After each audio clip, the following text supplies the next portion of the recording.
Hi there, I am Arlan Hiebert, sometimes known as Hobo Fett, or no, I think that's it. I think it's Hobo Fett is my Eurobricks handle. I'm from Oakland, California, and I built this custom scratch-built Millennium Falcon, roughly minifigure size.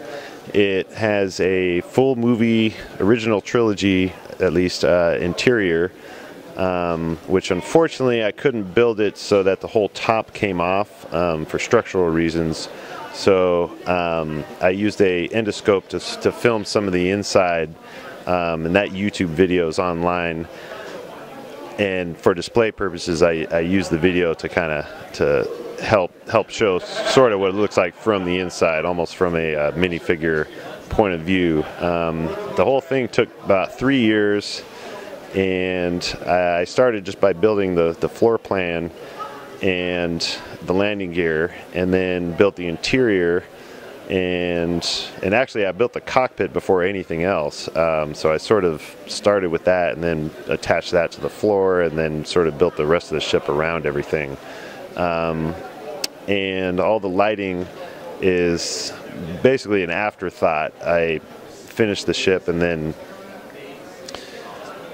decided that I wanted lights in there, which made it a little tough. I had to take some stuff apart and thread everything through, but I didn't use any glue. I didn't drill through any parts. I didn't modify any parts in any way, except for there were some medieval shields that I buffed the ink off of, and those make up the hatch that Lando comes out of to rescue Luke, the top hatch. And I was actually able to make that open and close with some tricky gear work.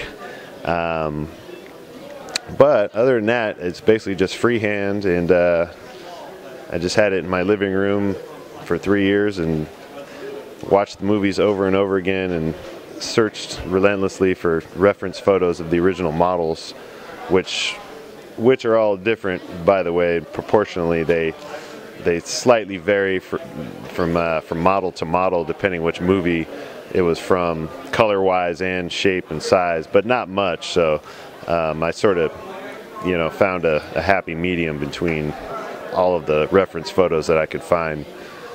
And some of the pieces in here are actually about the same age I am. They came from kits that I got when I was a little kid, and some of them are from probably older than me that I got at random places, and from my older brother. A working ramp that actually connects the floor to the underside of the ship, which don't really match up. As a lot of people know from the original movie, they built the inside of the ship set is different from the outside. They built it separately, so it didn't really jibe when it comes to how everything kind of fits together. So that made it a little tricky. And then it's got the hidden drop down blaster underneath from Empire, where they were escaping from Hoth. And that actually is supposed to be spring loaded, but that feature hasn't held up in transport as well. I guess it still works. And that's triggered from the top, and then it's got the top hatch that I mentioned before, where Lando comes out, and it's activated by a wheel on the bottom, so I was able to get the 4 medieval shields to come together, and I forget what kind of a trap door that's called, but that was kind of fun to get that together. And aside from that, aside from the lighted engines and the lit interior, there aren't any other special features that I can think of. At least no other kind of moving parts or anything, aside from the hatches, the access hatches that open up, and all the panels that come off. And unfortunately, it's only a 2-seater. That's as best I could do. And I also, somehow the box of minifigures that I had didn't make it up here today. And then I built in the switches for all the lighting in with Lego. I didn't glue or anything. I just kind of built around the switches and then integrated them with the Lego pieces so that I could turn them on and off easily. And it does have, both gun turrets are fully detailed, but the one on the bottom you can't really see. But I figured I should build it anyway, just in case I get a mirrored platform or something at some point. And then this one opens too, I almost forgot. And it's complete with the Jarek table and Han Solo's engineering station, and it actually does have machinery bay hatches, which of course I forgot my paper clip to open those. But I might be able to get my needle nose pliers to work. And it does have the smuggling hatches. Those are a little hard to get to, but they would be right here. And then there's another one in the floor over here, and they're kind of hard to, since they are secret compartments, I didn't build a handle or anything on them. But they're sort of uneventful anyway. You open them up and there's just a, let me see if I can get this out of here. Ah, there we go. So that's just the machinery bays. Both those open up, these little trap doors.